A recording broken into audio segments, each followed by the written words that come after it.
नमस्कार, cook with यमूमध्ये आपणा सर्वांचं मनापासून स्वागत।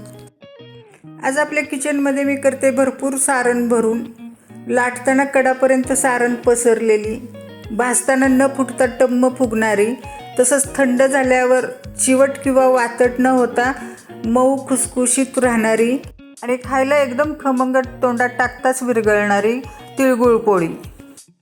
ती वाटीच्या आणि वजनी प्रमाणात, अगदी लहान लहान टिप्स सहित। त्यामुळे तिळगुळ पोळी अजिबात बिघडणार नाही, म्हणून व्हिडिओ शेवटपर्यंत बघा। आता पहिल्यांदा सारणासाठी काय साहित्य लागणार ते बघू। इथं मी 2 वाटे तीळ घेतलेत, वजनाने 200 ग्रॅम आहेत। हे गावरान तीळ आहेत, पोळीसाठी गावरान तीळच घ्यायचे। या तिळाच्या पोळ्या चवीला छान लागतात। 1 वाटी शेंगदाणे घेतलेत, वजनी 100 ग्रॅम आहेत। किसलेलं सुकं खोबरं घेतले, हलकंसं दाबून अर्धी वाटी, वजनी 30 ग्रॅम। हरभरा डाळीचं पीठ हलकंसं दाबून अर्धी वाटी घेतले, वजनी 30 ग्रॅम आहे। आणि हे डाळीचं पीठ भाजण्यासाठी 1.5 टेबलस्पून तूप घेतले। आता सारणातला महत्त्वाचा पदार्थ गूळ, तो मी बारीक करून 3 वाट्या घेतलाय, वजनी 300 ग्रॅम आहे। आता पोळीच्या वरच्या आवरणासाठी म्हणजेच पारीसाठी काय साहित्य लागणार ते बघू। इथं मी हलकंसं दाबून गव्हाचं पीठ 2 वाट्या घेतलंय, 2 टेबलस्पून हरभरा डाळीचं पीठ घेतलंय, अर्धा टीस्पून मीठ घेतलंय, मोहनसाठी 2 टेबलस्पून तूप घेतलंय। तुपाऐवजी तेलाचं पण मोहन घालू शकतो, पण तुपाच्या मोहनमुळे तिळपोळी खुसखुशीत होते।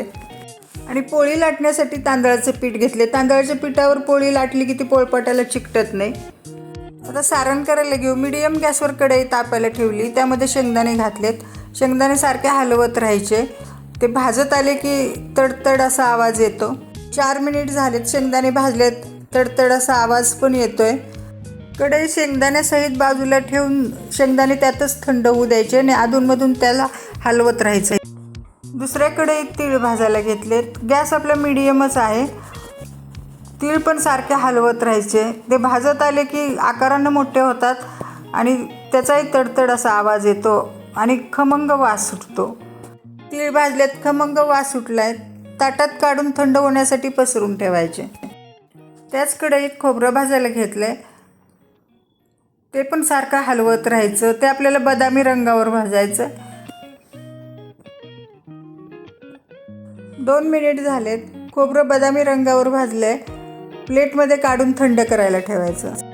खोबरं भाजलेली कढई धुवून घेतली, आता त्यामध्ये डाळीचं पीठ घातलं। डाळीचं पीठ सुरुवातीला कोरडंच भाजायचं, कोरडं भाजून त्याच्यातलं मॉइश्चर काढायचं। हे 2 मिनिटं डाळीचं पीठ भाजून घेतले। आता आपण तूप घेतलं, त्यातलं निम्मं तूप घातलं आणि ते मिसळून घेतलं। त्याच्या गाठी झाल्या, त्या हळूहळू मोकळ्या करायच्या।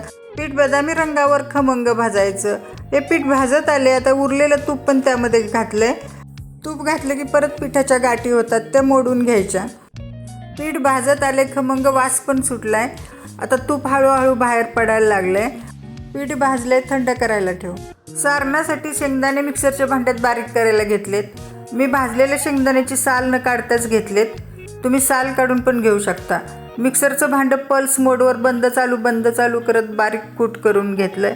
हे पाक एकदम बारीक झाले। आता हे कूट परातीत काढून ठेवते। थंड झालेले तीळ आणि खोबरं एकत्र करायचं आणि ते मिक्सरच्या भांड्यातनं बारीक करून घ्यायचं। खोबरं भाजलेलं असल्यामुळं सेपरेट बारीक केलं तर त्याच्यातनं तेल बाहेर निघतं आणि भांड्याला चिकटून बसतं। तीळ खोबरं मिक्सरच्या भांड्यात काढले, आता ते पल्स मोडवर बंद चालू करत बारीक करून घेतले। हे पा, ते एकदम बारीक झाले। हे जवळून दाखवते। आता ते पण परातीत काढून घेऊ। तीळ आणि खोबऱ्याचं मिश्रण काढून झाले, त्यामध्ये भाजलेल्या डाळीचं पीठ घालायचं, तसंच गूळ पण घालून घ्यायचं त्यामध्ये। हे सगळं हाताने सगळं एकत्र करून घ्यायचं। हे परातीतलं मिश्रण दुसऱ्या भांड्यात काढून ठेवते। आता परत एकसारखं मिश्रण होण्यासाठी मिक्सरच्या भांड्यात घालून पल्स मोडवर बंद चालू करत फिरवून घ्यायचं। गूळ सारणात चांगला मिसळलाय, आता हे परातीत काढून ठेवायचं। याचप्रमाणे उरलेलं मिश्रण पण मिक्सरच्या भांड्यातनं काढून घेते। हे मिश्रण मिक्सरच्या भांड्यातनं काढून झाले। तिळगुळाच्या पोळीचं सारण तयार झाले। यातले सगळे पदार्थ भाजलेले आणि कोरडे असल्यामुळं सारण 2 ते 3 महिने आरामशीर टिकतं. त्यामुळं हव्या तेव्हा थोड्या थोड्या पोळ्या आपण करू शकतो. आता वरच्या पारीचं पीठ भिजवायला घ्यायचं. हे परातीमध्ये पीठ घेतलं आहे, त्यामध्ये डाळीचं पीठ घातलं आहे आणि मीठ पण घातलं आहे. हे सगळं हाताने एकत्र मिसळून घ्यायचं. तुपाचं मोहन गरम करून घेतलं ते त्यामध्ये टाकलं. सुरुवातीला ते गरम असल्यामुळे चमच्याने मिसळून घ्यायचं आणि नंतर हाताने चोळून सगळ्या पिठात मिसळून घ्यायचं. मोहन पिठात मिसळून झाले. आता थोडं थोडं पाणी घेत पीठ भिजवायचं. हे आपल्याला चपातीच्या पिठा इतपत पातळ भिजवायचं आहे. हे पीठ भिजवून झालं आहे. ह्याची कन्सिस्टन्सी बघा, अगदी घट्ट नाही किंवा अगदी पातळ नाही. आता पीठ भिजण्यासाठी फक्त 10 मिनिटच झाकून ठेवायचं. 10 मिनिट झालेत. पीठ चांगलं भिजलेलं आहे. त्याची कन्सिस्टन्सी बघा. हे परत एकसारखं थोडंसं करून घ्यायचं. पोळीसाठी पीठ तयार आहे. पोळ्या करायला घ्यायच्या. बारीक गॅसवर तवा तापायला ठेवला. इथं मी 2 प्रकारचे उंडे करून पोळी लाटणार आहे. दोन्ही प्रकारच्या उंड्यामध्ये भरपूर सारण भरलं तरी पोळी भाजताना न फुटता टम्म फुगते. इथं मी पोळीसाठी छोट्या लिंबा एवढा गोळा घेतला आहे. तांदळाच्या पिठात गोळा घोळवून लाटायला घेतला आहे. त्याची छोटीशी पारी लाटायची. एकसारखी सगळ्या बाजूनी लाटायची. हे सगळ्या बाजूनी एकसारखी पारी लाटली. त्यामध्ये जेवढं जास्त बसेल तेवढं सारण घालायचं आणि मोदकाला जसं आपण कळ्या जुळवत जातो तशा जुळवायच्या. बोटाने सारण आतमध्ये दाबायचं. हे पहा, या सगळ्या कळ्या एकत्र दाबून घ्यायच्या आणि वरचं जी जास्तीची कणिक आहे ती काढून टाकायची. आता हा उंडा दोन्ही हाताने चपटा करायचा म्हणजे सारण कडेपर्यंत जातं. उंडा तांदळाच्या पिठात घोळवून पोळी लाटायला घ्यायची. पोळी दोन्ही बाजूनी लाटायची. पोळी लाटताना मधून मधून तांदळाचं पीठ लावायचं म्हणजे पोळी खाली पोळपाटाला किंवा लाटण्याला चिकटत नाही. पोळी हलक्या हाताने लाटायची म्हणजे सारण कडेपर्यंत जातं आणि लाटताना दोन्ही बाजू उलटवून लाटायची म्हणजे कणकेचं आवरण दोन्ही बाजूला पातळ राहतं. पोळी लाटून झाली.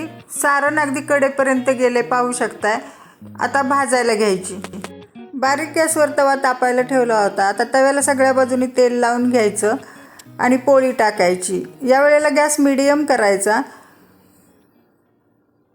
थोडा वेळ झाले की पोळीला असे बबल दिसतात वर आलेले. मग पोळी उलटवायची.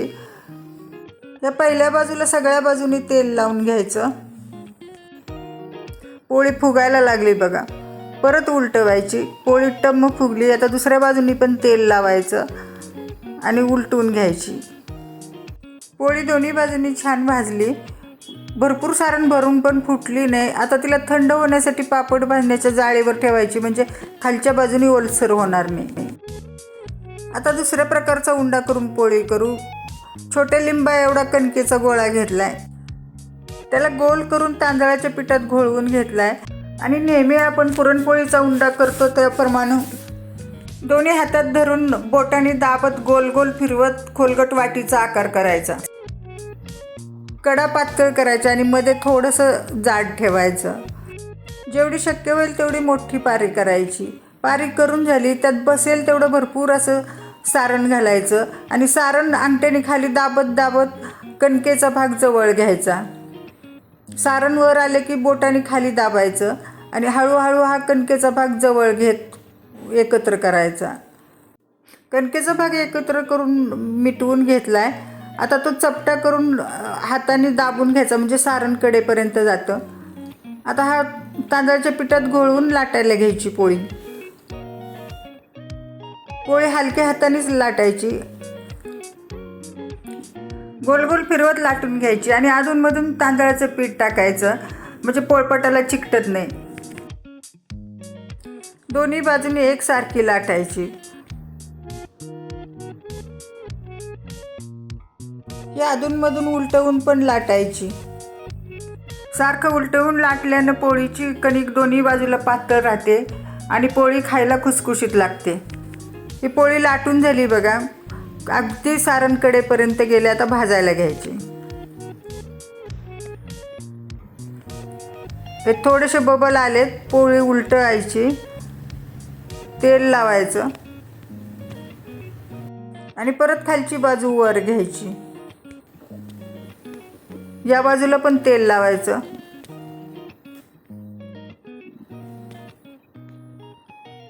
हे पहा पोळी परत उलटली. दोन्ही बाजूनी छान भाजली. जाळीवर थंड करायला ठेवते. याच पद्धतीने राहिलेल्या पोळ्या करून घेते. तिळगुळाच्या पोळ्या लाटून तयार आहेत. इथं मी 7च पोळ्या केलेत. उरलेल्या सारणाच्या पोळ्यानंतर मला हव्या तेव्हा करणार. यातली एक पोळी मोडून दाखवते. आतमध्ये भरपूर सारण आहे आणि सारण अगदी कडेपर्यंत गेले. आता पोळी खुसखुशीत किती झाली ते दाखवते. अगदी सहज तुकडे पडतायत. एकदम खुसखुशीत झाली. अजिबात कडक किंवा वातट झाली नाही. खायला एकदम खमंग खुसखुशीत लागते. तुम्ही पण माझ्या या पद्धतीने तिळगुळ पोळी करून बघा. तुम्हाला हा तिळगुळ पोळीचा व्हिडिओ कसा वाटला? व्हिडिओ आवडला तर लाईक शेअर करा. परत भेटू नवीन रेसिपी बरोबर. तोपर्यंत धन्यवाद. चॅनलला सबस्क्राईब करा आणि घंटी वाजवायला विसरू नका.